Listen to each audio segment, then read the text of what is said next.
So mga kaparokya, isang meeting na lang daw po sa TV5 ay may big announcement na daw si Willie Revillame. So ito na po ba yung paghukom? Muli na naman bang makikita sa mainstream ang dating Wawawi host na si Willie Revillame?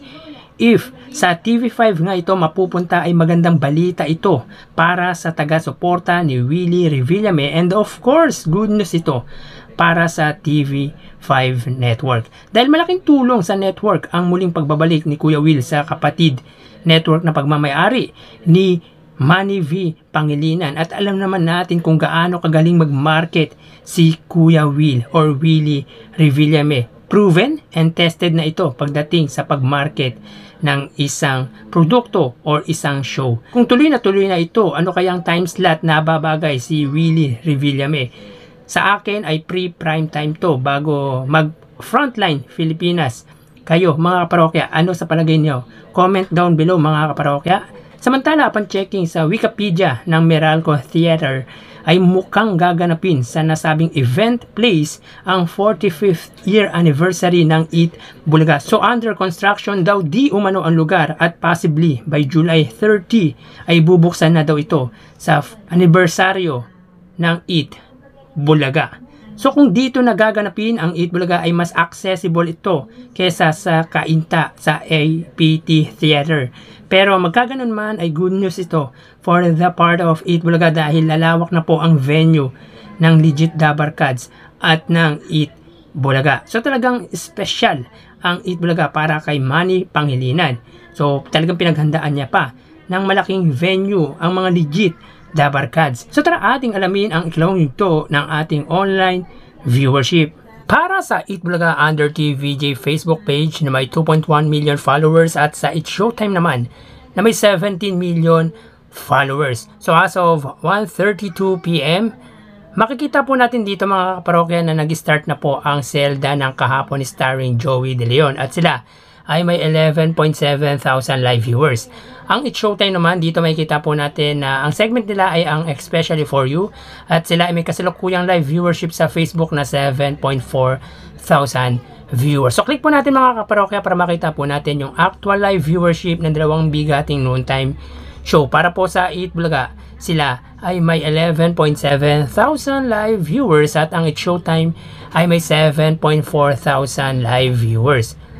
So ulitin po natin mga kaparokya, as of 1:33 PM ang Eat Bulaga, makikita po natin dito sila ay may 11.7 thousand viewers at ang It's Showtime ay may 7.3 thousand live viewers. So dito angat po pagdating sa live viewers ang Eat Bulaga sa kanilang Facebook. Mapunta naman po tayo sa TV Network YouTube channel.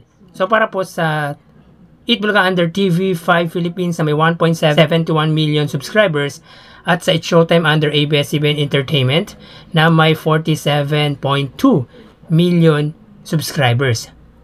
So as of 1:34 PM, ang Eat Bulaga, sila ay may 29,000 live viewers. Yan po ay under po sa TV5 Philippines. Ang It's Showtime, sila ay may 77,000 live viewers. So ulitin po natin mga kaparokya, as of 1:34 PM ay kita po natin dito na nag-start ang live ng TV5 1 hour ago o isang oras makalipas. Sila ay may 29,000 live viewers at ang It's Showtime under ABS-CBN Entertainment na nag-start ang live 5 hours ago o 5 oras ang nakalipas. Sila ay may 76,000 live viewers. So makikita po natin dito mga kaparokya, ang ABS-CBN ang siyang angat pagdating sa live viewership sa kanilang TV network YouTube channel. So mapunta naman po tayo sa main YouTube channel ng dalawang bigating noontime show para po sa Eat Bulaga under Eat Bulaga TVJ YouTube channel na may 886,000 subscribers. Ang It's Showtime naman under ABS-CBN It's Showtime na may 2.07 million subscribers. So as of 1:35 PM, ang Eat Bulaga, sila ay may 68,000 viewers. Ang It's Showtime naman ay may 44,000 live viewers. So ulitin po natin mga kaparokya, as of 1:35 PM. Ang Eat Bulaga, sila ay may 68,000 live viewers at ang Eat Showtime naman ay may 44,000 live viewers. So matatandaan po natin mga kaparokya, sa Facebook Live ng Eat Bulaga sa unang yugto, sila ay may 14,000 viewers. Ngayon po, sa ikalawang yugto, sila ay may 11,000 viewers. Ibig sabihin po niyan ay nabawasan po ang Eat Bulaga ng 3,000 viewers. Samantalang ang Eat Showtime sa unang yugto, sila ay may 11,000 viewers at ngayon sila ay may 7,000 viewers. So meaning to say, ang Eat Showtime ay nabawasan naman po ng 4,000 viewers.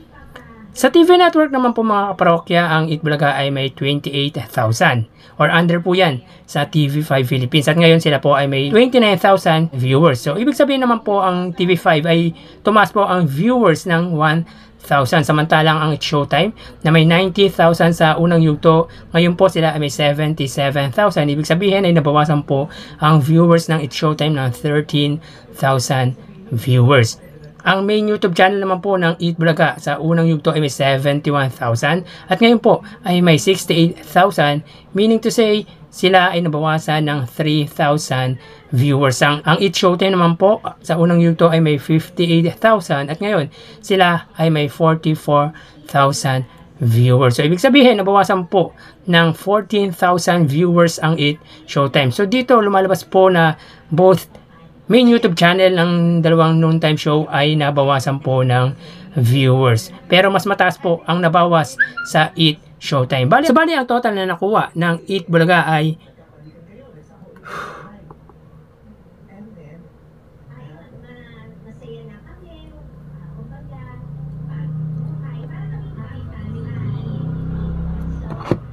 $108,000 live viewers. So, ibig sabihin po, nabawasan po ng 5,000 viewers ang Eat Bulaga.